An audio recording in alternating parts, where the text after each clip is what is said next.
Boa tarde, sejam todos bem-vindos, a mais uma aula do canal, né? Hoje vamos para a aula de número 3 da disciplina Física Matemática 2, ou também denominada Métodos Matemáticos Aplicados à Física 2. Então, vou abrir aqui a apresentação, né? A apresentação já foi enviada para o público-alvo, né, para da disciplina, que os alunos que irão fazer essa disciplina. Então, hoje farei uma aplicação, né, o título já está aí nos relatando do que se trata, né?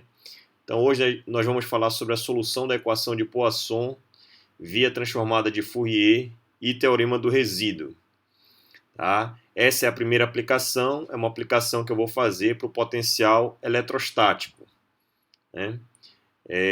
Bem, eu me chamo João Paulo, né? Sou professor da disciplina, faço parte do Instituto Federal do Pará, Campus Belém, né?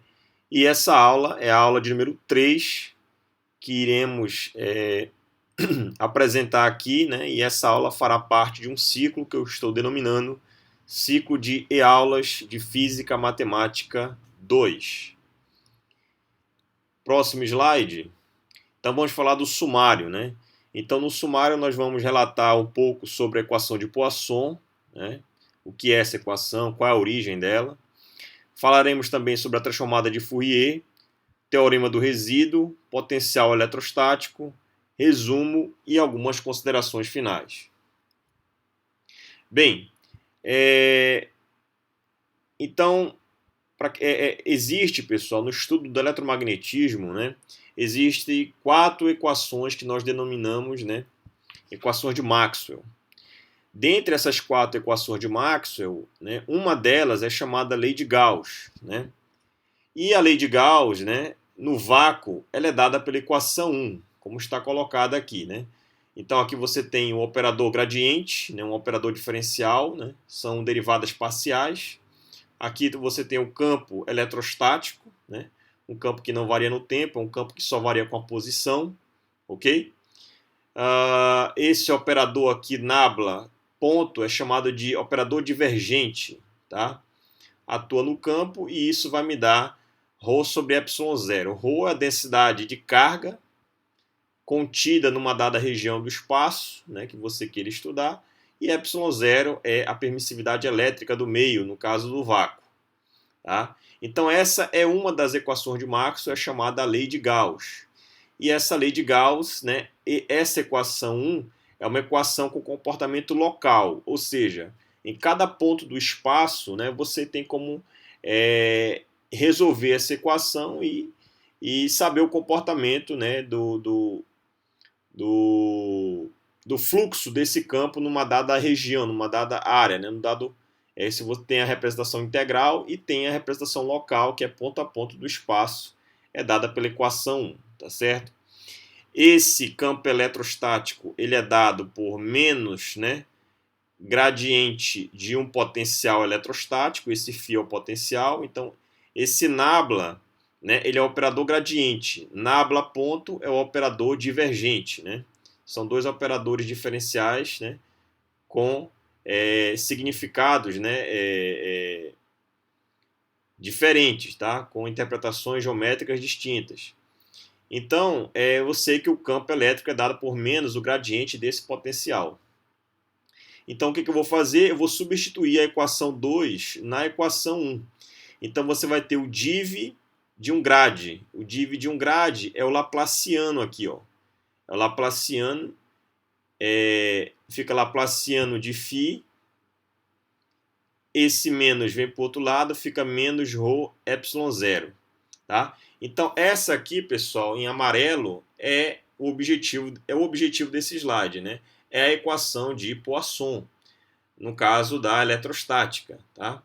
Então, se você quer saber, por exemplo, resolver essa equação, é encontrar quem é a cara, quem é a função, quem é o potencial eletrostático, quem é esse φ aqui, ó.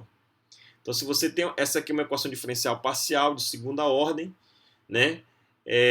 Não homogênea e é chamada equação de Poisson. Se você resolver essa equação diferencial, você encontra a função φ de r que satisfaz essa equação, né? Então, na natureza, pessoal, no caso na física, nós nos detemos a resolver ou equações diferenciais ou equações integrais, né? Então, nesse caso, o nosso objetivo aqui dessa apresentação é resolver essa equação de número 3 aqui, tá? E encontrar qual é a possível função que satisfaz essa equação diferencial, qual é a cara desse φ, tá? Então, esse nabla ao quadrado, que é o operador laplaciano, ele é dado como sendo div de um grade, né? Ou seja, o divergente vai atuar aqui num operador que eu estou chamando de gradiente, como eu havia falado. Eu acabei de contar também que esse nabla ao quadrado, esse operador laplaciano, eles são derivadas parciais de segunda ordem. Se for em coordenadas cartesianas, é dada pela equação 4. Tá? E o nabla somente, que é o operador gradiente, né, um operador diferencial vetorial, ele é escrito dessa forma, né, são derivadas nas 3 direções, também derivadas parciais, tá certo? Esse nabla é interessante falar que, como ele é um operador gradiente, você tem como relacionar com a derivada direcional, né? E em cálculo 3, por exemplo, né? Cálculo 2, você tem como relacionar com derivada direcional. E a derivada direcional é uma derivada numa direção qualquer em 3 dimensões, né? Você tem como fazer essa associação aqui com o operador que eu estou chamando de operador gradiente, dado pela equação 5. Tá? Próximo slide. Então, para resolver aquela equação, né? A equação de número 3 aí, olha. Então, que ferramentas nós teremos que aplicar, né, usar para resolver aquela equação 3, né? Então, a primeira delas, pessoal, é chamada transformada direta e inversa de Fourier, né? Que fazem parte das transformadas de Fourier. Então, a transformada de Fourier é um conteúdo que é visto em métodos 1, né? Física Matemática 1, que é um pré-requisito para você fazer essa disciplina Física Matemática 2. Então, aqui eu só vou fazer um breve resumo sobre a transformada direta e inversa de Fourier. Então, aqui você pode ver o seguinte, né? Podemos definir a transformada de Fourier direta e inversa da seguinte forma. Então, na sequência, né, respectivamente, você tem aqui f, esse f aqui, com essa caricatura que você tem, com essa forma, perdão, ele é a transformada de Fourier de uma função g de r, né? Uma função com esse caráter aqui. Então ela é definida dessa forma, né? 2π menos 3/2 integral em todo o espaço d3r exponencial de k escalar r g de r. Quando você faz uma integral em r aqui, o que sobra é uma função que depende somente de k. Então, toda vez que eu tiver esse f aplicado numa função gzinho de r, g minúsculo, eu posso escrever isso como sendo uma função g maiúsculo de k. Né? Uma função puramente de k, quando você faz a integral em r aqui, ó, fica somente a dependência em k. Então fica uma função g maiúsculo de k. E se você aplicar a transformada inversa de Fourier, então você aplica a transformada inversa na função g de k maiúscula e você vai obter uma função g minúsculo de k, né? Trocando aqui g minúsculo por g maiúsculo, r por k, derivada no espaço em r fica derivada no espaço em k, né? E o argumento da exponencial imaginária, que é positivo, torna-se negativo. Então há uma espécie de simetria aqui entre a transformada direta e inversa de Fourier. A transformada inversa e direta de Fourier, definida dessa forma, pessoal, ela tem uma série de consequências bastante interessantes, né? Porque existem várias formas de você definir a transformada de Fourier, direta e inversa. Eu escolhi essa porque ela preserva a unitariedade dessas transformadas, né? E ela preserva também uma série de simetrias. E aí isso é importante para você ver algumas aplicações em determinadas funções, essas simetrias serem preservadas, né? tanto a transformada direta quanto inversa. Então eu escolhi a transformada direta dada por 6 e a transformada inversa dada por 7 por causa dessa, para eu conseguir preservar essas simetrias, tá certo? Então vamos lá, olha. Então quais são as propriedades fundamentais das transformadas direta e inversa de Fourier? Então eu listei aqui algumas que eu vou usar durante essa apresentação. Então a primeira, dada pela equação 8 aqui, é um teorema, né, que eu estou chamando de propriedade, e aí você tem aqui a transformada de Fourier, ela é um operador, né, linear, né? Então você pode, no caso aqui, se você tem uma combinação linear de coeficientes e funções, A e B são coeficientes, tá? Números, e aqui as funções G1 e G2, se você aplicar a transformada em todo esse termo aqui na chave, ela vai, já que ela é linear, então você vai conseguir aplicar separadamente f em G e f em G1 e G2. E A1 e B2, como são coeficientes, eles estão dentro da integral, eles não dependem de R, então você pode sair da integral esses termos e você fica somente com a transformada de G1 mais o B, que é um coeficiente, também um valor constante, vezes a transformada da função G2. Então, essa primeira propriedade é chamada de propriedade, no caso, a transformada ela é um operador linear, né? A próxima propriedade, dada por 9, é se você aplicar a transformada de Fourier numa derivada de uma função g, essa derivada eu chamei de enésima derivada, o que vai acontecer? Né? Então você vai pegar essa definição de 6 aqui, ó, e no lugar de g de r, você coloca a derivada, né, de g. E aí essa derivada vai cair aqui dentro do integrando desta integral aqui, ó. E aí você vai resolver, fazer uma integração por parte e resolver. Quando você resolve, o que vai sair daqui dessa integral 6 é ik elevado a n, né? N é a ordem da derivada, então se for a primeira derivada é 1, se for a segunda derivada é 2, terceira derivada 3, assim por diante. Aí resolve a potência, esse i é imaginário, tá certo? E vezes a transformada de Fourier somente da função sem a derivada. A próxima propriedade, a 10, né, é a definição da delta de Dirac. Então, a delta de Dirac, a distribuição aqui, ó, é uma função de distribuição delta de Dirac, né, a delta em 3 dimensões, né, em R, ela é definida dessa forma, né, 2π a menos 3, integral em todo o espaço, de d3k exponencial de menos ikr. Então, como é que você pode demonstrar isso? Né? Aplica a condição de unitariedade, o operador vezes a sua inversa é igual a uma identidade, né? Lembra lá da propriedade da matriz, né? A matriz A vezes a sua inversa, por exemplo, é igual a uma identidade, né? E aí a mesma coisa, essa mesma propriedade você pode aplicar aqui no operador da transformada de Fourier e você conseguir demonstrar, né, aplicando a transformada direta e inversa igual a unitariedade, você consegue demonstrar a definição da delta, que é essa aqui, a delta de Dirac, tá? Para isso também você vai utilizar a propriedade 11, né, que é a transformada de Fourier de uma constante. C é uma função constante. Então, se você no lugar de g de r, que é uma função de r, trocar por c, uma constante aqui, ó, então essa constante não depende de r, sai da integral, você resolve a integral e escreve essa integral em termos da função delta de Dirac, que é a propriedade 10. E aí você obtém esse resultado, né? Esse fator numérico vezes c, a própria constante, vezes a delta 3 de menos k.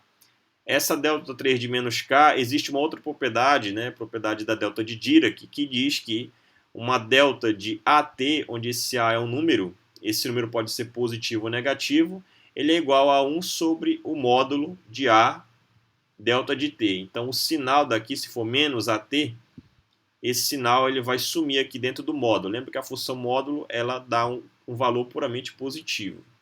Tá? Então você pode aplicar essa propriedade aqui da delta nesse termo, e o resultado vai ser 2π elevado a 3/2 C vezes a delta 3 de K somente, sem o menos. Tá?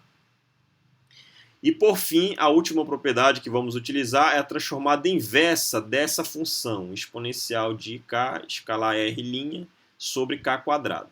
Então você vai pegar a definição 7, dada aqui por essa equação, no lugar de g maiúsculo k, você troca por essa função exponencial imaginária sobre k quadrado. Quando você aplica aqui no lugar de gk essa função, você vai resolver essa integral.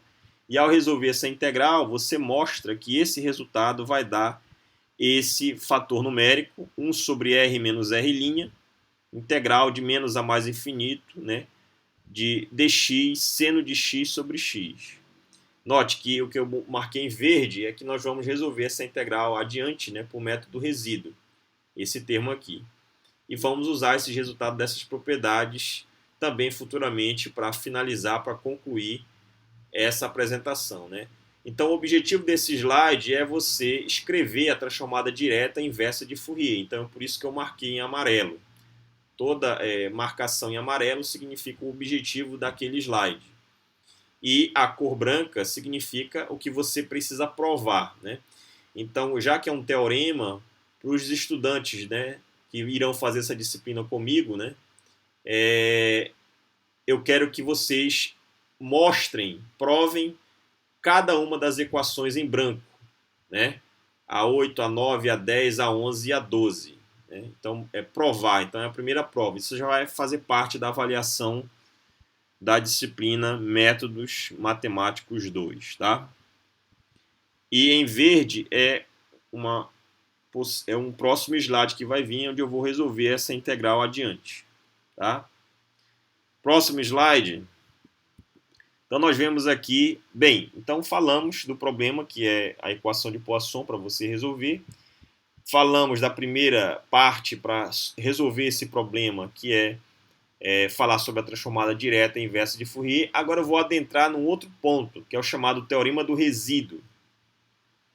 Essa é a última ferramenta que vai ser necessária para podermos resolver a equação de Poisson, né? Então, falamos da primeira ferramenta, que é a transformada. A segunda agora é o teorema do resíduo. Para falar de teorema do resíduo, eu preciso falar um pouco sobre função analítica e integral complexa. E o que é isso, né? Então, sabemos que uma função analítica é dada por. Então, uma função analítica, você tem uma função de uma variável complexa z.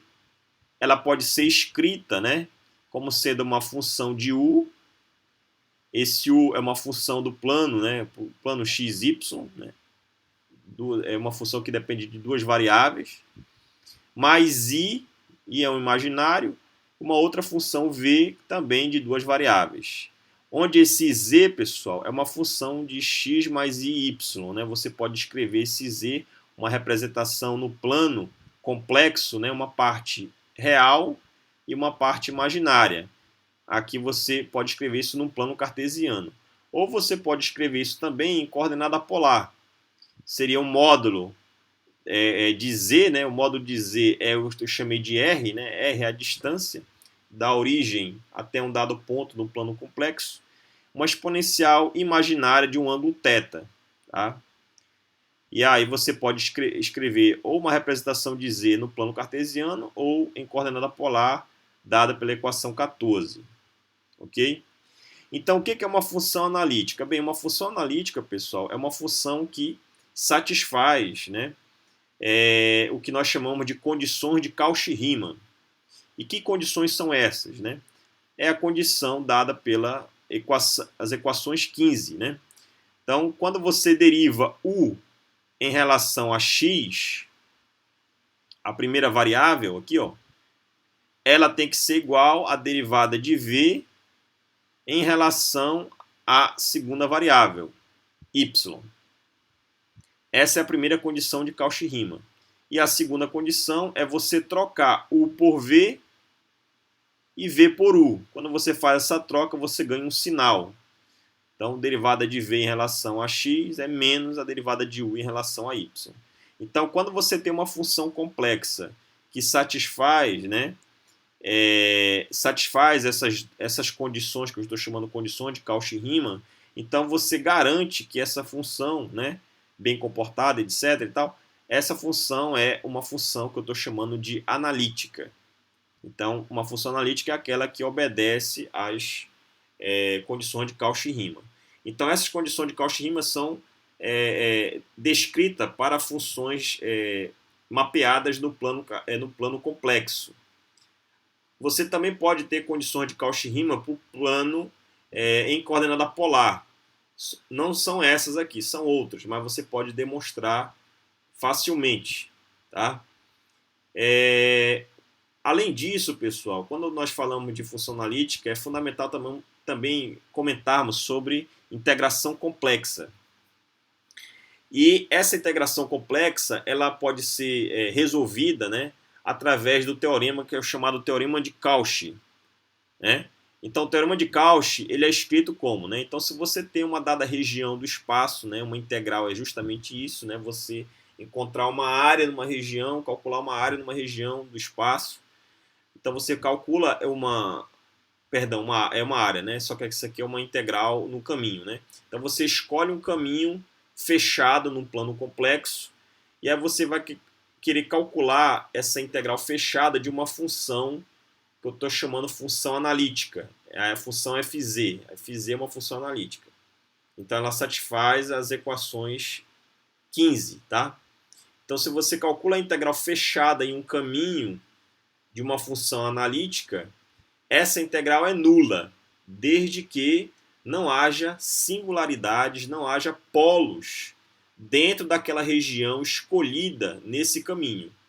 Então, se você escolhe uma dada região do plano complexo, e aí você quer fazer essa integral de caminho aqui, ó, essa integral fechada nesse caminho, de uma função analítica, se você faz essa integral e dentro desse caminho não há singularidade, né, não há polos, né, simples ou duplos, seja lá qual for a natureza, essa integral, isso é um teorema, então você pode demonstrar, isso dá zero.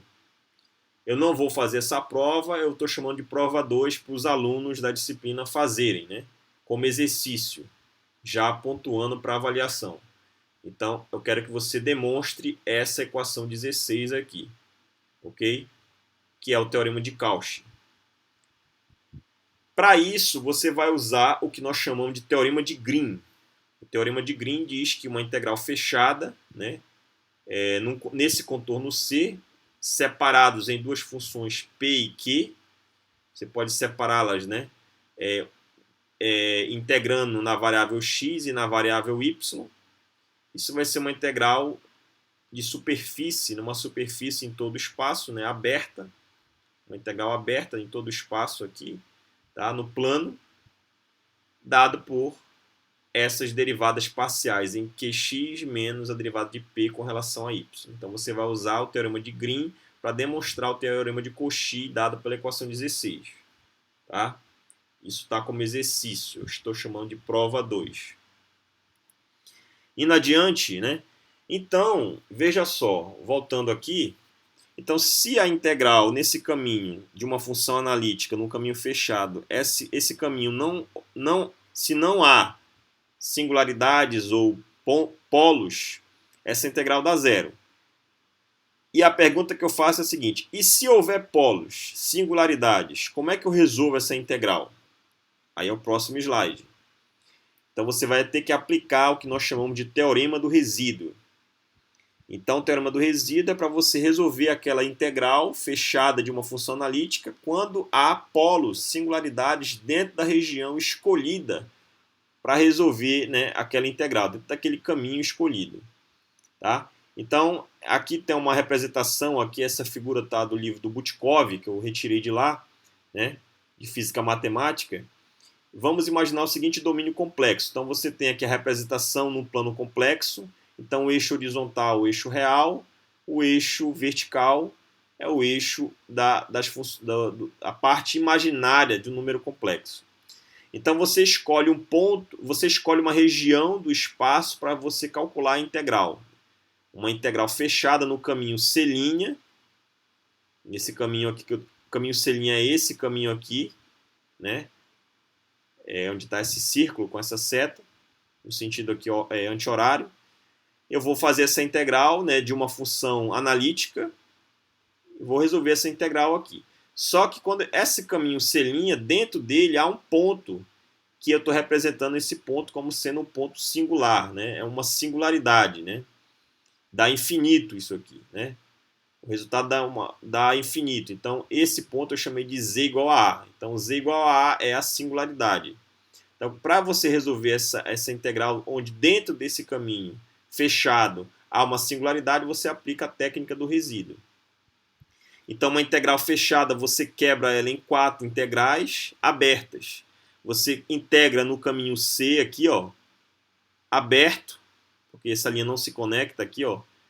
Então, a mesma integral da mesma função na variável z no caminho C, que é esse caminho aqui, ó, até aqui. Depois a mesma integral, mesmo integrando no caminho B1, que é daqui até aqui, ó. Tá? Depois, a mesma integrando no outro caminho, que é esse triângulo aqui, que eu chamei de C1. E o mesmo integrando FZ dz nesse outro caminho aqui na volta, que eu estou chamando de B2. A soma dessas integrais dá zero se não há polo. Caso contrário, se houver polo, aí vai dar o caso 19. Então, o caso 18 é, se não há polos, então essa integral, como nós vimos lá no teorema de Cauchy, no slide anterior, essa integral dá zero. Então, você pode mostrar que essas 4 integrais aqui, uma única integral você quebra em 4, e essas 4, todas elas vão dar zero, vão dar nulas. Tá? E se houver singularidade, o que nós vamos ter? Então, essa integral, essa mesma integral aqui, ela vai ser igual a mais ou menos 2π i somatório de i igual a 1 até n de todos os resíduos da minha função analítica calculada no polo. Né? O polo z igual a aqui. Então, esse zi seria z igual a a. Tá? Esse mais é se o sentido da minha integral, né? Porque é uma integral fechada. Se o sentido for anti-horário, é mais. Se ao resolver essa integral o sentido for horário, o resultado da integral vai ser menos. Então a escolha do sinal tem a ver com o sentido na hora da integração. A integração fechada, se horária ou anti-horária. Tá? Onde, né, esse termo aqui de resíduo da função f calculado no polo, né, ou na singularidade, é dada por essa expressão 20, né? 1 sobre m menos 1 fatorial. Né? Esse m é a ordem do polo. Então, se for um polo simples, m igual a 1. Se for um polo duplo, m igual a 2, triplo, 3 e assim por diante. Tá? Você pode identificar o polo quando você olhar a função que você vai integrar, fazer a integração complexa. Tá? Olha o denominador dela. E aí, z igual a z0. Esse z0 para a gente, pessoal, é z igual a a. Tá? z0 é igual a a. Então, aí você calcula 1 sobre esse m-1 fatorial, limite de z tendendo a z0, derivada mésima a menos 1, de z menos z0 elevado a m, vezes a função f de z que você está integrando aqui. Ó. A função que você está integrando. Você vai colocar aqui. Aí você resolve a 20, calcula o resíduo.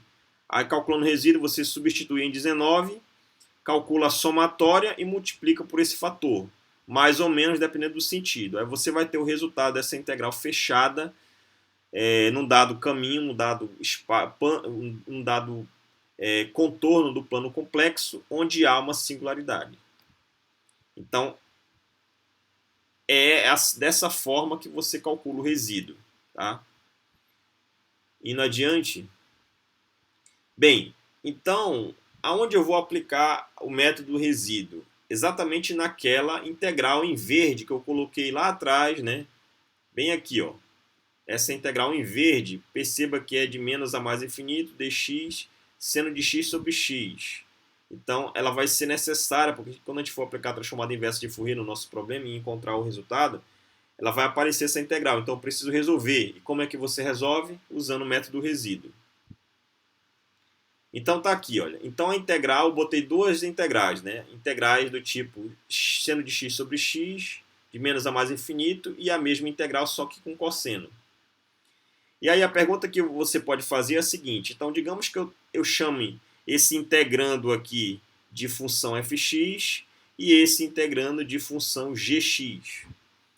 Eu vou ver o comportamento desse integrando aqui, fazer um gráfico deles no Maple, né? E aí eu faço o gráfico no Maple. Então, para a função f de x, né, eu obtenho aqui o gráfico da esquerda. Então, é uma função, seno de x é uma função que oscila de mais 1 a menos 1, oscila aqui de forma constante. E a função 1 sobre x é uma função que decai aqui nesse plano, aqui nesse quadrante aqui, ó. Então, quando você faz a multiplicação, a junção dessas duas funções, você vai obter a linha pontilhada, né, que está mostrando aqui no gráfico. Eu plotei de menos 6π a 6π. O pico máximo em 1.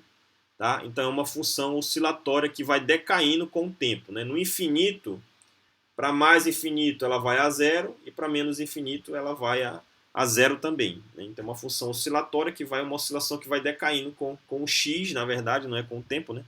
Decai com o x até zerar de menos a mais infinito. Tá? Então, é uma função bem comportada, né? No limite assintótico de menos a mais infinito, ela vai a zero. Então, não há problema nenhum em calcular essa integral aqui, né? De menos a mais infinito. Essa integral, a priori, está uma função bem comportada. O integrando é uma função bem comportada. Porém, né, a integral, o integrando, o cosseno de x sobre x, eu não posso dizer a mesma coisa. É dado pelo gráfico em vermelho aqui da direita. Então perceba que também é uma função que em mais infinito ela vai a zero, menos infinito também, só que na origem, em x igual a zero aqui, ó, em x igual a zero, apresenta uma singularidade. Ou seja, a função em x igual a zero pela direita, no limite pela direita, do zero à direita, dá mais infinito, e no limite, quando x tende a zero pela esquerda, dá menos infinito. Então, é uma função mal comportada em x igual a zero. Em todos os pontos ela é bem comportada, exceto nesse ponto, né? Onde em x igual a zero há um polo, há uma singularidade. Perceba que no denominador, como é que você encontra um polo de uma função? Pega o denominador igual a zero. Então, pego x igual a zero, onde é que está o polo? Em x igual a zero. Tá? X igual a zero aqui, há um polo nessa função. Tá? E aí, se você calcular, por exemplo, cosseno de x igual a zero dá 1, e aqui dá zero, fica 1 sobre 0. 1 sobre 0 dá infinito, diverge. Aqui, seno de 0 é 0 sobre 0, fica 0 sobre 0. Se você calcular esse limite aí, então você pode aplicar a regra de L'Hopital, deriva em cima, deriva embaixo, né? É uma indeterminação do tipo 0 sobre 0. E aí, seno de x, a derivada do seno de x dá cosseno de x, calculada em 0 dá 1. E a derivada de x dá 1. Então fica 1 sobre 1. Então essa função é bem comportada em x igual a 0, no limite quando x tende a 0. É por isso que não aparece aqui no gráfico nada que gere uma divergência em x igual a 0. Diferente daqui, olha. Se você aplicar aqui o limite quando x tende a 0 pela direita e pela esquerda, você vai ver que vai divergir. Tá? Então é uma função mal comportada. E por que eu falei da função cosseno? Já que lá atrás, né, no slide anterior, eu tinha somente essa integral aqui da esquerda e não a da integral da direita. Porque é o seguinte, então se você pegar a integral aqui, olha, que nós tínhamos lá atrás, que eu chamei de integral I, essa integral você pode fazer, decompor essa integral em duas partes, que eu chamei de I mais e I menos. E para fazer isso, você usou algo que eu estou chamando aqui de decomposição de Euler, que é uma exponencial complexa. Então, uma exponencial com argumento complexo, ela pode ser escrita de acordo com a decomposição de Euler aqui, ó. Uma exponencial de mais ou menos x é o cosseno, uma parte real, mais ou menos, dependendo da tua escolha aqui, ó, e vezes uma parte imaginária, seno de x. Então, se você escreve o seno de x em função de uma combinação de exponenciais imaginárias com argumentos trocados, então você consegue escrever seno de x sobre x como sendo exatamente essas exponenciais aqui, uma com argumento positivo, a outra com argumento negativo. Uma menos a outra. Então você pode fazer isso e aí você vai ter uma parte que você vai ter dessa integral. Veja, exponencial de x aqui. Então tem um termo de cosseno e aqui também, na exponencial de menos x, também tem um termo de cosseno, juntamente com o termo de seno aqui e aqui. Então, no final das contas, essa integral de seno de x sobre x, de menos a mais infinito, em puramente real aqui, olha, uma integral real, você pode escrevê-la como sendo uma integral com argumentos complexos, né, onde vai ser uma combinação de senos e cossenos, com argumentos aqui, ó, imaginário na exponencial, usando a decomposição de Euler, tá? E quem é I mais e menos vai ser exatamente essas integrais, ó, de exponencial de mais ou menos x sobre x. Então aqui dentro mora funções do tipo cosseno, que é essa aqui, ó, e mora também funções do tipo seno, de acordo com a decomposição de Euler, tá? Então eu consegui escrever essa integral em duas partes, e essas duas partes há tanto funções cosseno quanto seno. Então eu vou ter que resolver essas duas integrais, uma bem comportada na origem, a outra diverge na origem. E aí como é que você contorna esse problema? Vai aplicar o método resíduo, tá? Eu quero que você mostre nesse slide, né, que a função, essa função que eu chamei de mais menos, exponencial de z sobre z, ela é uma função analítica.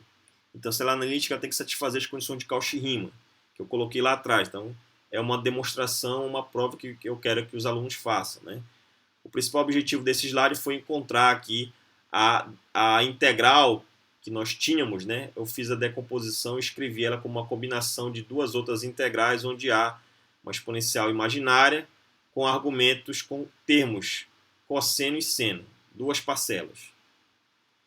Indo adiante, então, para resolver aquela integral, essa integral aqui, ó, essa integral 22, que está aqui, que aparece aqui, ó, e mais e menos, tá? Eu preciso fazer o que nós chamamos de extensão analítica e analisar o comportamento assintótico. Então, eu vou aplicar o método resíduo, mas para fazer isso eu tenho que fazer a extensão analítica e o comportamento assintótico dessas duas funções aí. Então, o que acontece? Você pode fazer a extensão, a solução desse... Aplicar o método resíduo, né? Há várias técnicas de aplicar o método resíduo, né? No livro do Butkov, né? Física Matemática, lá tem vários métodos de resolução da técnica de resíduo. Eu vou aplicar somente uma aqui, tá? Então, uma delas, desses métodos, é justamente você pegar aquela integral exponencial de z sobre z, né? Então, veja só. Então, você tem uma integral em x aqui, ó. X é uma variável real. X é real aqui, ó. X é real. Então, onde é que aparece? Então, veja só. Vamos lá. Por parte, né? Então, há dois caminhos possíveis para resolver essa integral. Eu chamei de caminho, né? Então, a integral i mais menos, há caminhos que eu estou chamando gama positivo, que é o caminho da esquerda, que é esse aqui. E há o outro caminho escolhido, que é o gama menos, que é o da direita, que é essa figura. Então lembra que a integral de resíduo é uma integral fechada em um caminho. Esse caminho pode ser horário ou anti-horário. Então existem duas possibilidades de você escolher aí, a priori arbitrário, para resolver essa integral de resíduo com singularidade, né, dentro do caminho. E aí como é que você vai fazer isso? Vamos lá. Então a singularidade eu sei que há na origem, na função cosseno, bem aqui, ó, na origem. Então está aqui eixo real, eixo imaginário e aqui está a origem. Então aqui há um polo na função lá no termo de cosseno de x sobre x, né? A integral, eu integrando com o termo de cosseno de x sobre x, que é essa aqui, ó. O gráfico de vermelho é essa integral. E essa integral está dentro do I mais menos aqui dentro, porque aqui dentro há cossenos aqui, ó, tá? E senos também, só que o problema é o cosseno. Então aqui você vai fazer um contorno, né? Vamos lá, então o que eu vou fazer? Eu escolhi esse contorno eu chamei de o primeiro de CR+. Então você vai resolver essa integral. Então a primeira escolha é fazer o seguinte: eu vou calcular a integral fechada no caminho gama mais, que é dessa figura, da função que eu tenho aqui, ó, exponencial de z sobre z, mais ou menos, né? Que é o i mais menos lá, tá aqui, ó, tá aqui a função, tá? E aí eu vou quebrar essa integral fechada em 4 partes, como havia falado anteriormente aqui, ó. Equação 18, eu pego a integral fechada e quebro em 4 partes. 1, 2, 3, 4. Aí eu vou integrar a mesma função, olha, tá aqui a mesma função em colchete,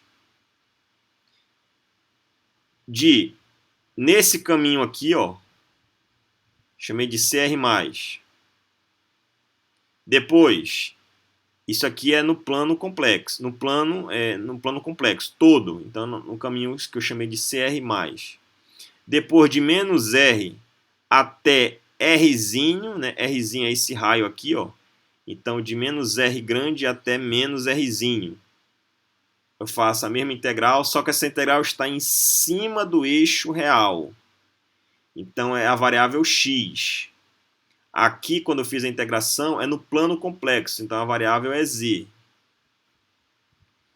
Depois, nesse caminho aqui, ó, que eu chamei de CR, a integral também é no plano complexo, então é a mesma função, só que a variável é z, que é o plano complexo, né? Lembra que z é x, uma parte real mais y, né?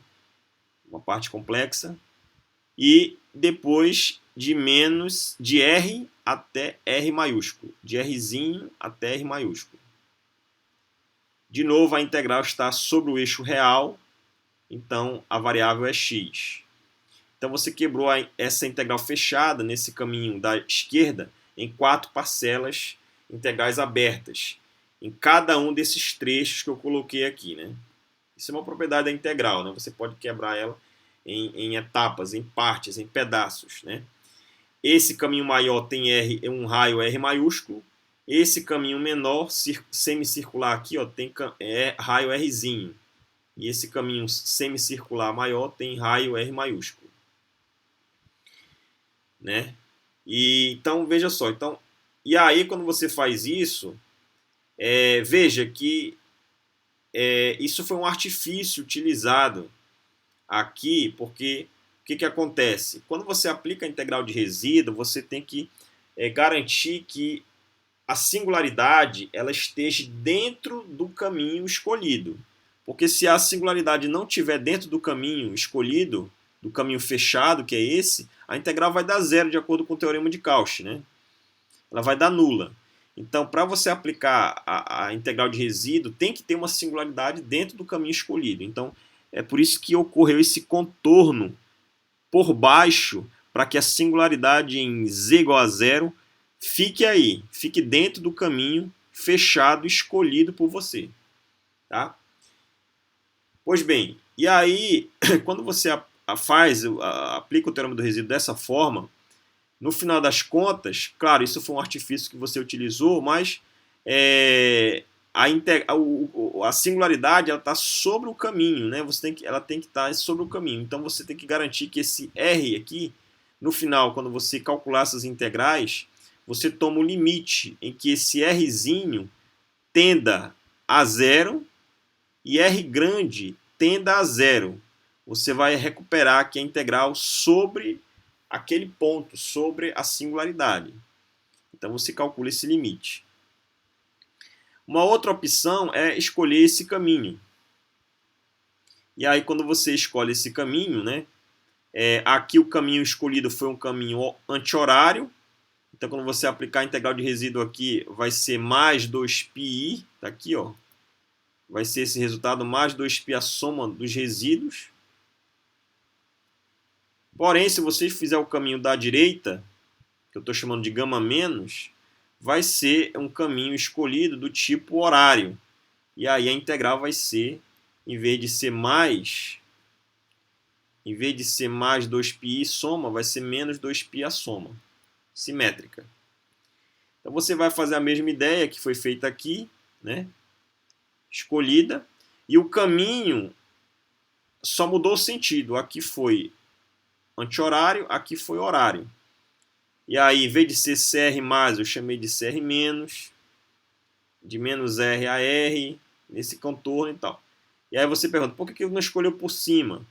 Veja, se eu fiz o contorno da direita por baixo, aqui na origem, olha, se eu fizer o contorno invertido, também ele tem que estar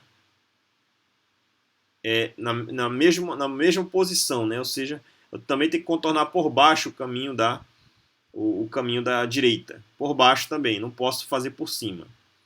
E aí eu faço a mesma integral e eu tomo o limite. Quando o R tende a zero, o Rzinho e o R grande tende a zero, nesse mesmo limite. Então perceba que eu posso fazer isso de duas maneiras, escolhendo o caminho da direita ou o caminho da esquerda. E, bem, e aí uma integral fechada eu quebro em 4 parcelas. Então, parece que o problema ficou mais complicado, né? Você só tinha uma única integral e quebrou em 4. Então, essa técnica, né, eu não vou utilizar, que é quebrar o segmento em 4 parcelas, né, a integral em 4 parcelas. Eu não vou fazer isso. Você pode fazer, o Física Matemática Butkov ensina essa técnica. Vou fazer uma outra. E qual é a que eu vou utilizar? Então a que eu vou utilizar é muito parecida com essa, só que em vez de 4 integrais, eu vou ter somente 2. Então já reduziu, né? Já vou reduzir aí 4 integrais, 2 em cima, né? 2 em cima e 2 embaixo. Isso já é um ganho.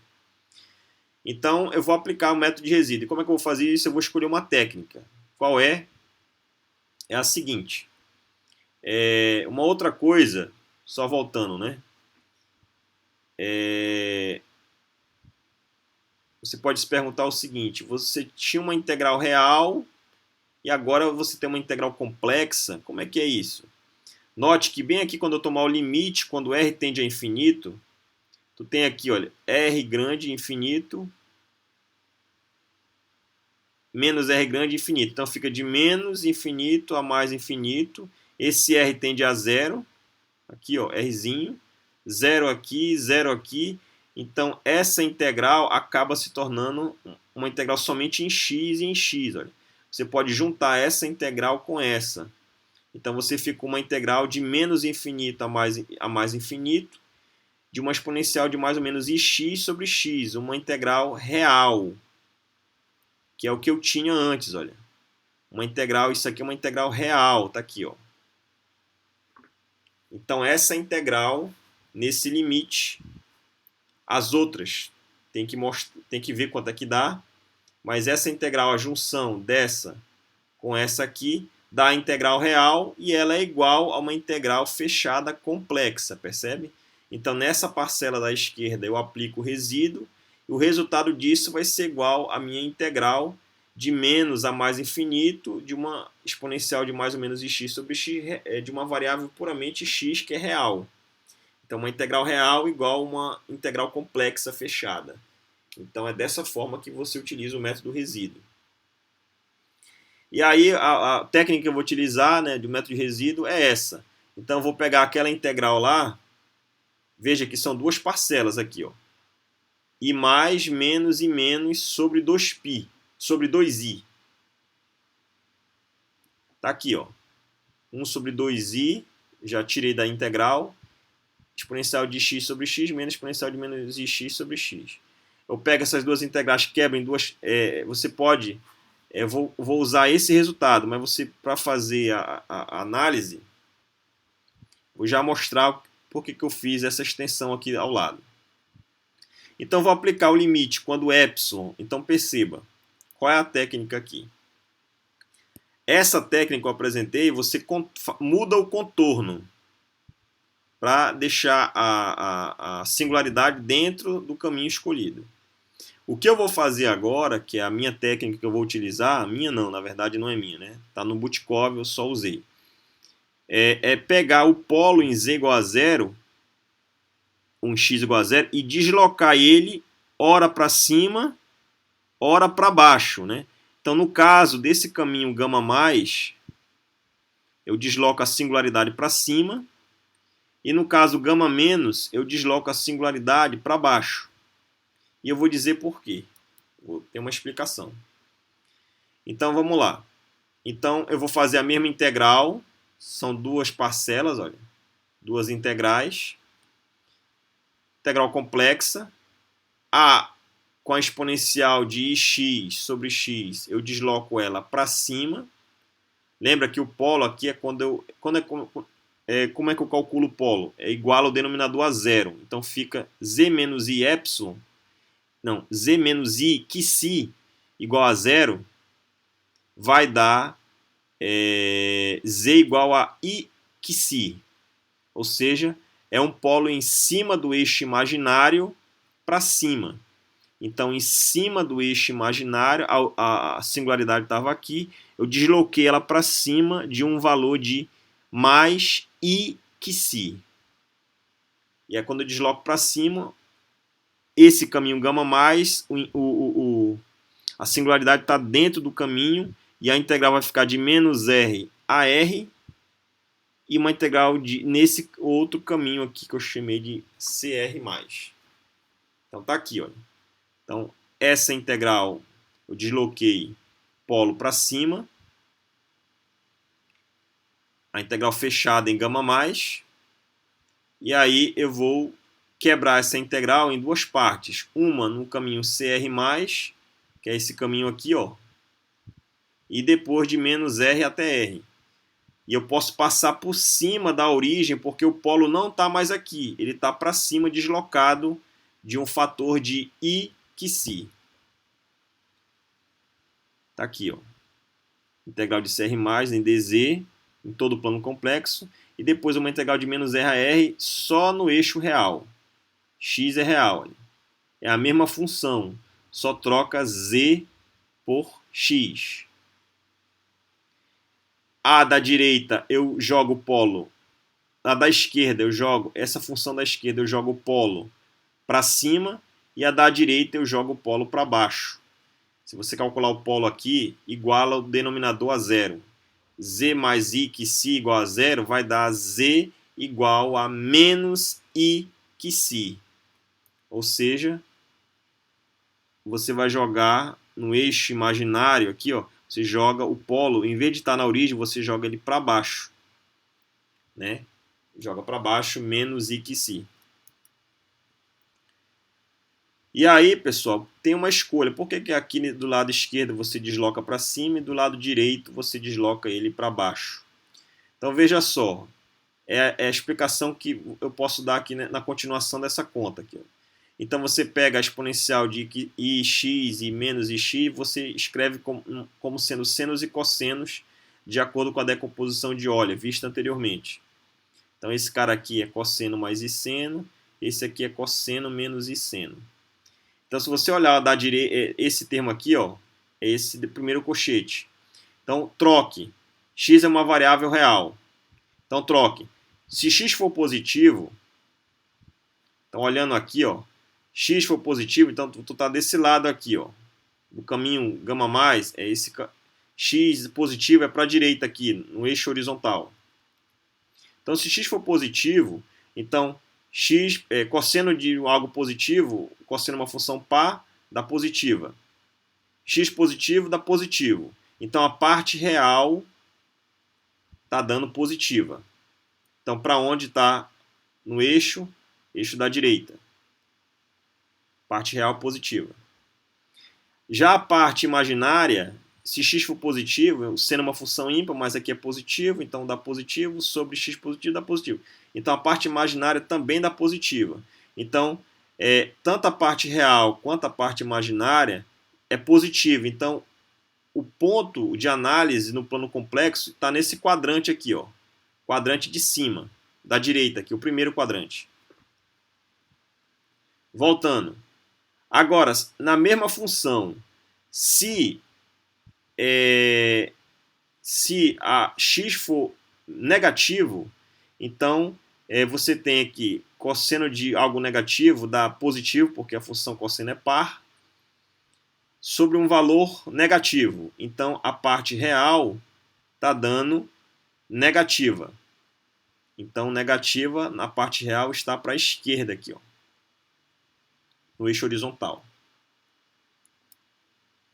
Já a parte imaginária do primeiro cochete aqui, olha, dessa primeira função, fica seno de menos x, uma função ímpar. Então o menos do argumento sai e vem aqui para frente.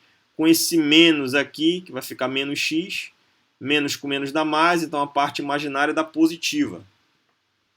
Então a parte real dá negativa, a parte imaginária aqui dá positiva. Então o ponto genérico no plano complexo está aqui nesse quadrante, no segundo quadrante.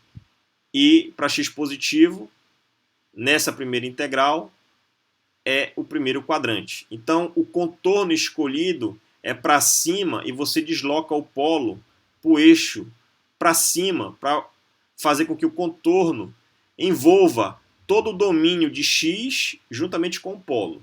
Então você desloca, por isso que você desloca a primeira integral, aqui, o primeiro integrando aqui, ó, para cima, e se você fizer a análise desse termo aqui do segundo cochete, trocando uma hora x positivo e uma hora x negativo, você vai perceber que você tem que deslocar o polo para baixo, no eixo imaginário, para envolver todo o domínio no plano complexo juntamente com o polo. Tá? Então é por isso que há uma separação aqui de polos deslocado para cima e para baixo. Tá? E tudo isso você aplica o limite. Aqui eu apliquei dois limites, quando R tende a zero, Rzinho, e R grande tende a infinito. Na nossa técnica, do livro, eu vou aplicar quando QC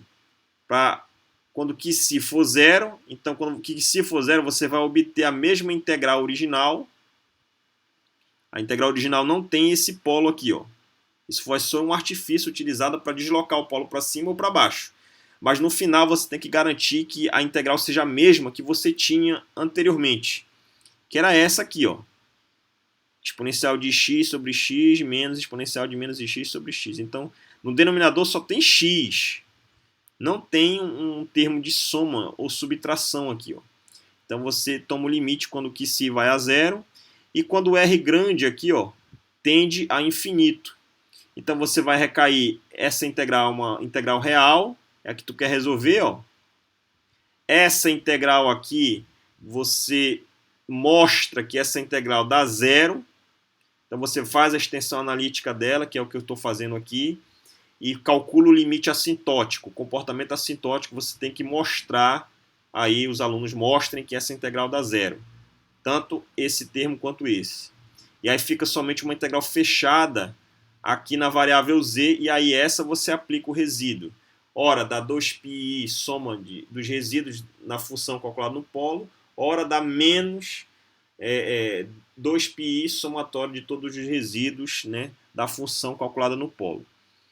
Né, da direita e da esquerda, porque o polo está deslocado de forma simétrica, para cima e aqui para baixo. E aí você aplica a técnica dessa forma. Tá? Então você pode aplicar a técnica usando o caminho da direita ou usando o caminho aqui, ó, a mesma, só que usando agora o caminho da né? Você usa o caminho da esquerda, gama mais, ou gama menos, que é o caminho da direita. Então a mesma integral gama mais ou gama menos, você vai escolher. Tá? E aí, para isso, você, claro, vai ter que usar a fórmula do resíduo, que é essa aqui, ó. Então, eu quero que você mostre essas etapas, essas passagens, mostre que essa integral dá zero, essa aqui e essa. E fica somente essa, que é o que eu vou calcular, igual à integral fechada, que eu vou aplicar o resíduo. Vou aplicar essa fórmula. Então tá aqui, ó. Então você mostra que essa integral e essa dá zero. Quero que você a prova 4, né, um exercício para você que está fazendo a disciplina. E eu quero que você mostre que tanto essa gama mais quanto gama menos, você vai aplicar mais ou menos 2π somatório de todos os resíduos. E o que é interessante nisso aqui é que quando você fizer demonstrar a equação 28, você vai ver que a somatória de todos os resíduos da função calculada na singularidade, ora em mais i que si ou menos i que si, dependendo daqui, olha, contorno para cima e contorno para baixo, deslocado para cima e deslocado para baixo aqui o polo, esse resíduo vai dar 1. Você tem que encontrar e aplicando essa formuleta aqui, olha, em preto, você vai mostrar que isso aí vai dar 1.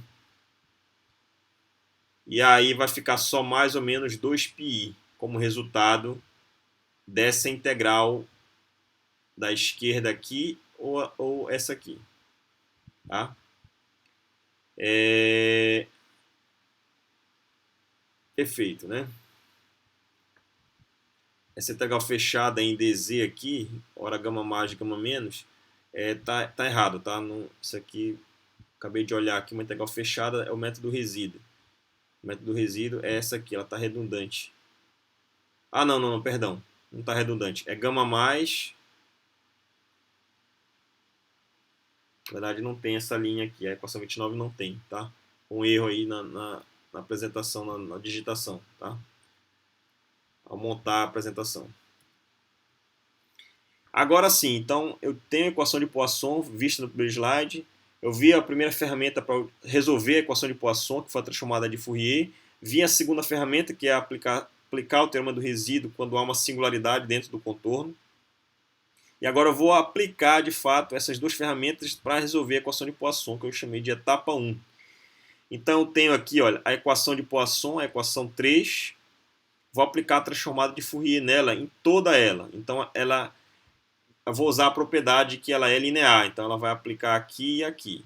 Em seguida, aqui o Laplaciano são derivadas parciais. Então é uma derivada, então vou aplicar uma outra propriedade, que é a propriedade 9, se eu não me engano, que diz que a transformada de uma derivada de uma função é igual a i k elevado a n, onde n é igual a 2. Então fica i quadrado dá menos 1, k quadrado. Então tá aqui, tem um sinal de menos daqui com esse menos, vai dar mais, tudo positivo. A transformada de f vezes φ, eu chamei de φ maiúsculo k. Tá aqui, ó. Transformada de f vezes φ minúsculo, eu chamei de f maiúsculo k. Tá aqui. E aí também aplica a transformada nesse termo. Aqui, ó. E aí, para utilizar essa aplicação, eu vou usar o que nós chamamos um teorema, que você também pode demonstrar. É uma prova que eu coloquei aqui, chamada prova 5, é o chamado teorema da convolução. Quando você tem um produto de funções e você aplica a transformada, você pode aplicar a transformada separadamente e no final multiplicar as duas partes. Isso é o chamado teorema da convolução. É dado aqui na nota de rodapé, olha, uma função, você tem um produto de funções R e aplica a transformada em toda ela vai ser a transformada isolada de G, que eu chamei de G1 maiúsculo, e a transformada isolada transformada direta de G2, que eu chamei de G2 maiúsculo. E no final multiplica as duas. Então é isso que eu vou fazer aqui, ó. Há uma multiplicação, uma função 1 sobre ε0 vezes ρ de R. Então aplica o teorema da convolução, né? E aí passa esse k quadrado que está multiplicando para o outro lado, dividindo, etc. Quando você faz isso, o que você vai encontrar? Substituindo 11, 10 e 31. Então vamos lá. Então substituir você tem 1 sobre ε0. 1 sobre ε0 é uma função constante. Qual é a transformada da função constante? É 2π, 3 meios da função constante vezes a delta de Dirac. Vai aparecer a delta de Dirac aqui, olha, de menos k, o fator 2π 3 meios, o fator ε0, o k quadrado veio para cá, e a transformada de ρr, a transformada direta de ρr, eu estou chamando desse símbolo, né? Nem sei que símbolo é esse aqui. Esse símbolo K, tá? Então tá bom. Então tá aqui, ó, transformada de esse símbolo como se fosse um Y maiúsculo, não sei, um Y maiúsculo K, uma letra grega na verdade isso aqui. K aqui, não é Y. Então uma função maiúscula K. É a transformada direta de ρ, que é a densidade de carga. Né? Carga elétrica. Pois bem, aí em seguida você vai agrupar e fazer o seguinte, olha. Qual a representação da delta? Então a representação da delta também nós já vimos lá na transformada de Fourier, lá no slide 4, 5, não me lembro. Então você vai utilizar a definição da transformada de Fourier de delta de 3 menos K. Vai dar isso aqui, ó. Vai dar esse fator, vai ter um fator numérico que vai somar multiplicar com esse, você faz a propriedade da potência. Então vai dar uma integral em todo o espaço dessa exponencial imaginária com esse termo todo aqui, tá? Indo adiante. E aí, com esse resultado em mãos, você aplica a transformada agora inversa de Fourier em todo o conjunto. Então, a mesma propriedade de linearidade, né, e do teorema da convolução da transformada direta de Fourier, ela também é válida para a transformada inversa de Fourier. Né? Lembra da simetria? Eu falei lá da escolha. Então, aqui você vai aplicar a transformada inversa de φ maiúsculo K é φ minúsculo. Vai atuar aqui em todo esse termo aqui, a transformada inversa. Aí tem que ter cuidado aqui na passagem. Então você vai ter o seguinte. Então a transformada vai atuar em todo o conjunto. Você tem um produto de funções, aplica o teorema da convolução. Então quando você fizer isso, né, aplicar o teorema da convolução, então vou aplicar aqui, olha, esse termo todinho é uma constante. Então vai dar 2π, etc, tal, vezes a constante, vezes uma delta. Então daqui já vai botar uma delta de R. Todo esse termo aqui, junto com a transformada inversa de uma função constante, vai ser simétrico esse fator aqui com esse, vai dar 1, vai ficar só 1 sobre ε0. Está aqui, ó. Vai brotar daqui uma delta de 3R. Aqui uma integral em todo o espaço de R'. A transformada inversa desse termo aqui, ó, exponencial sobre K quadrado. E a transformada inversa dessa função aqui, K. E aí você utiliza o resultado também visto lá anteriormente, no slide de transformada, que é a transformada inversa da exponencial de IK escalar R' sobre K quadrado. Né? Essa transformada ela vai me dar 2π elevado a menos meio, 1 sobre R menos R', vezes essa integral aqui, ó. Então vai aparecer aqui dentro dessa transformada inversa, surge essa integral, olha, de menos a mais infinito, de seno de x sobre x integrado em x, né? Uma integração real. Variável x é real. Então fica R menos R' aqui, e você faz coloca a representação de delta aqui, R, combina com essa transformada inversa dessa função K. Então, a transformada inversa dessa função K dá o ρ, R. A transformada inversa de φ maiúsculo K dá o φ minúsculo R. Então, quando você faz isso, né, você vai chegar à seguinte equação. 1 sobre 4π quadrado, ε0, integrado em todo o espaço, dr3. Daqui vai pipocar, essa transformada inversa sai um ρ de R'. Aqui vem um 1 sobre R menos R' dessa transformada. E também daqui vem uma integral de menos a mais infinito de seno de x sobre x. Tá? E aí, quanto equivale essa integral em cochete? No slide anterior, eu fiz toda a análise. Você vai mostrar que esse resultado que deu aqui, ó, mais ou menos 2πi, dependendo da escolha do contorno, lembra que ainda tem que dividir por 1 sobre 2πi, ó, 2i. Então, 2i com 2i corta. Então, uma integral dá π e a outra dá menos π, dependendo do contorno, gama mais, gama menos, ser por cima ou será por baixo, caminho fechado. Então, essa integral aqui, pessoal, eu escolhi para resolver o contorno de cima, ela dá π. Tá? Então, π com esse π quadrado corta, vai dar um π embaixo. Então, fica 4πε0 integrado em todo o volume, ρ de R, R menos R' aqui. Ó. Então, tá aqui a equação 39 é o potencial escalar, né? o potencial escalar eletrostático sabido em vários livros de eletromagnetismo, né? Então tem o Hertz-Milford, tem o Griffith, tem outros livros de eletromagnetismo, né?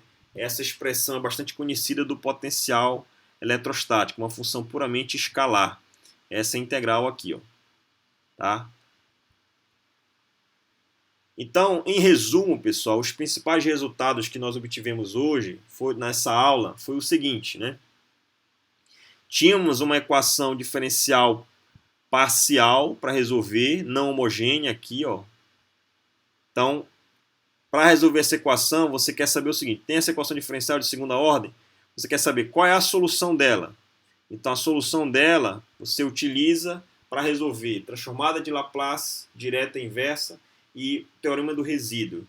Ao fazer isso, você encontra como solução dessa equação a equação 43, que é a equação conhecida em muitos livros aí na literatura sobre eletromagnetismo. Uma aplicação disso, rápida, por exemplo, a carga pontual. Então perceba o seguinte, então quando você resolve essa equação, lembra que o domínio escolhido para resolver ela tem que envolver uma densidade de carga. Então, quando você escolhe um caminho do espaço, uma região do espaço, para resolver a equação 42, esse caminho que você escolheu, dentro dele tem que instalar uma densidade de carga, seja discreta, contínua, não sei. Então, se você escolher uma carga como aplicação, um caso particular, uma carga pontual discreta dentro desse regime, dessa região, a densidade de carga discreta, né, uma carga pontual, ela é dada por, a densidade de carga é dada por Q, a carga elétrica dela, a delta de Dirac, né, R' menos R grande. Esse R grande é a posição onde se encontra a carga pontual nessa região, nesse domínio dessa equação diferencial. E aí, quando você utiliza aqui, olha, no lugar de ρR', Q maiúsculo delta 3, essa delta, você aplica a propriedade de filtragem dela, a delta elimina a integral e aonde tem R', ela troca por R grande. Aqui fica R grande, olha, perdão, aqui é a carga, né? Sumiu, saiu aqui da integral, fica Q sobre 4πε0, tá aqui, ó. E fica 1 sobre R menos R', onde R' é igual a R. Então, apliquei a propriedade de filtragem da delta de Dirac.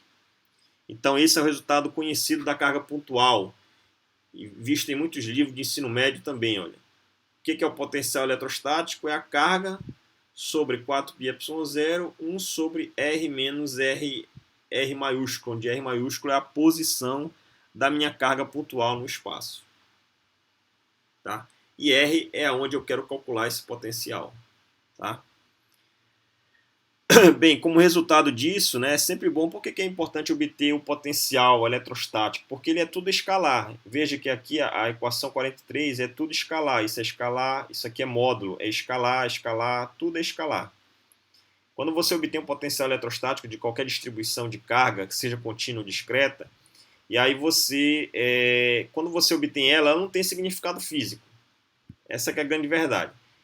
Mas o que tem significado físico? A derivada dela. Derivada, né? O gradiente dela. Então, quando você calcula o gradiente, aí você vai obter o campo elétrico. Então, é um artifício que você utiliza obter a função toda escalar e no final você obtém uma função vetorial, que é o campo elétrico. Né? O campo é uma função vetorial. Então, você aplica aqui, usando a definição que o campo é menos o gradiente de um potencial φ. Então, aqui são derivadas nas direções x, y, z, se for em coordenada cartesiana, e derivadas orientadas nos eixos x, y e z. Então, isso vai dar o resultado disso vai dar uma função vetorial. Então, no final, você obtém aqui, se você calcular o gradiente, né? O gradiente é uma função que vai atuar em x, y, z nas coordenadas espaciais. Q sobre 4πy0 é uma escalar. Ele sai de dentro da derivada, né? Porque a derivada pode sair, a função constante sai de dentro da derivada. E a derivada do operador nabla vai atuar somente na função 1 sobre r menos r', porque aqui mora as posições, né, as coordenadas x, y e z. Ó. Então, quando atuar aqui, fica o grade de uma função 1 sobre r, menos r grande. O que dá isso? Dá menos, com esse menos da fórmula dá mais, esse mesmo valor aqui calculado em r menos r', né? Então, estou aplicando aqui o gradiente na função 43, perdão. Então, aqui fica o nabla, derivadas em x, y, z, variáveis sem linha, e aqui é uma integral em r', não tem nada a ver uma coisa com a outra. Então, a derivada passa por cima da integral e atua somente na função x, y e z que mora aqui. Ó. Esse também é uma função de r', não tem nada a ver com x, y, z sem linha. Sai. Então fica o gradiente de uma função 1 sobre r menos r', que vai dar o quê? Também conhecido na literatura, em muitos livros aí da graduação. Vai dar r menos r' vetor dividido por esse módulo ao cubo. Você tem como mostrar. Quem já fez eletromagnetismo 1 sabe que esse resultado é bastante conhecido, né? E aí pode ser obtido como exercício. Tá? Então aqui você tinha uma função puramente escalar, 43, agora você tem uma função 46 toda vetorial. Aqui está o caráter vetorial dela, está no numerador aqui. Ó. E aí, como carga pontual, utiliza a equação 44, onde tem rolinha, coloca Q delta de Dirac no espaço R' menos R. Quando você fizer isso, você vai obter o campo de uma carga pontual. Qual é o campo em livro de ensino médio? Carga sobre 4, a carga que gera o campo, né? Tem a carga fonte e a carga teste. Essa aqui é a carga fonte. Carga fonte sobre 4πε0, 1 sobre o módulo da distância. R é onde tu quer calcular o campo. R maiúsculo é onde está a carga que gera o campo, né? A distribuição, a carga pontual, elevado ao quadrado, vezes uma direção que une as cargas, né? Carga teste e carga fonte. Então, essa direção aqui, R vetor menos R maiúsculo, existe uma direção, essa direção tem um versor unitário que aponta nessa direção. Eu chamei de chapéu, E minúsculo chapéu. Tá? Então, esses foram os principais resultados, né? Fiz aqui no final, aqui em branco, fiz uma aplicação para carga pontual, mas os dois principais resultados é a equação 42 e 43. E aí, por fim, quando você quiser resolver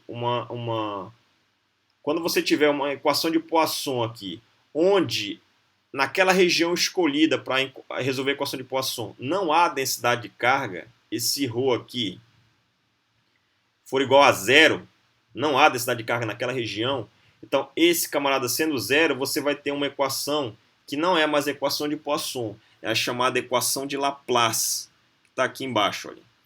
E tem várias técnicas que você pode utilizar para resolver. Quem já fez elétron certamente já resolveu isso em coordenada cartesiana, cilíndrica e esférica. Lá na frente eu posso resolver essas equações, né? No caso essa daqui, em alguma coordenada, e demonstrar a técnica, né? Os métodos 2 é justamente isso, né? A proposta, um dos conteúdos da disciplina é resolver equações diferenciais parciais. E essa aqui, sem dúvida, é um caso particular da equação de Poisson, quando o ρ, a densidade de carga, não está contida na região de análise, ou seja, o ρ de R é igual a zero. Você está fora da região que gera aquele campo, que gera aquele potencial, né?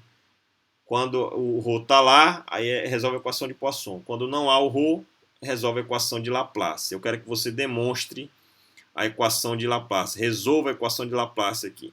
É a prova 6 para vocês fazerem aí como exercício os alunos da disciplina. Essas referências bibliográficas principais, né, que são as mais importantes, aí o Butkov, o meu canal aí, o segundo link, tá? Canal no YouTube, aqui o African e o livro do Bassala. Eu gostaria de agradecer ao IFPA Campus Belém pela oportunidade, né, e por fazer parte aí dessa rede, que eu me orgulho disso. Aos estudantes no qual é direcionada essa aula, os estudantes do curso de licenciatura em Física, né, fazendo a disciplina optativa denominada Física Matemática 2. Todos aqueles que de alguma forma divulguem e valorizem o meu trabalho, muito obrigado aí por vocês fazerem isso aí pelo esse material que está sendo disponibilizado aí para vocês, tá? Muito obrigado. Gostaria de pedir que você se inscreva no meu canal, né? Isso faz com que nós nos sentimos motivados a trabalhar cada vez mais e com afinco, com empenho, né? Com dedicação, para fazer um excelente trabalho, material, para que todos tenham a melhor experiência aí nessa aula à distância, tá? Muito obrigado. Aqui uma caricatura, né, do Maxwell, né? E às vezes estampa até algumas camisas que eu já vi bastante por aí, né? Que é justamente o Maxwell foi um físico e matemático britânico que fez contribuições significativas para a teoria eletromagnética. E aí você tem aqui a primeira equação, a equação que nós vimos hoje, a lei de Gauss, a lei da ausência de monopolo, a lei aqui de Faraday, né, Faraday-Enorme-Lenz, e aqui a lei de Ampère, né, Ampère-Maxwell. Então, o E é campo elétrico, o B é campo magnético, o ρ é densidade de carga, permissividade elétrica do meio no vácuo, aqui a permeabilidade magnética do vácuo, aqui o J, a densidade de corrente elétrica, C, a velocidade da luz, aqui o operador divergente, aqui o operador rotacional, tá? Essas equações elas descrevem todo o eletromagnetismo, né? E aí uma frase que estampa as camisas é a seguinte, né? E disse Deus, né? Aí tem as equações de Maxwell, né? As 4 equações, e houve luz, né? Porque aqui você tem aqui nesse termo de C quadrado, né? C é o inverso, C é o inverso da raiz quadrada de ε0 μ0. Então, você pode obter a velocidade da luz a partir de duas propriedades, né, elétricas e magnéticas do vácuo, que é a permissividade e a permeabilidade. Então, e houve luz, né? Então, daqui o C é a velocidade da luz. Então, quando você resolve isso aí, estuda a teoria eletromagnética, resolve a equação da onda eletromagnética, você vai obter o valor de C, né? E aí, quando você coloca as 4 equações e disse Deus, deu a lei física, que seria as 4 equações de Maxwell, e no final houve luz, né? Então, isso está dito aí no livro, né, chamado Gênesis da Bíblia, Gênesis capítulo 1, versículo de 1 a 5. Tá? Então, espero que vocês tenham gostado da aula de hoje, né? Encerro por aqui essa videoaula. Desejo a todos uma excelente tarde aí e aproveitem bons estudos. Um grande abraço, tudo de bom.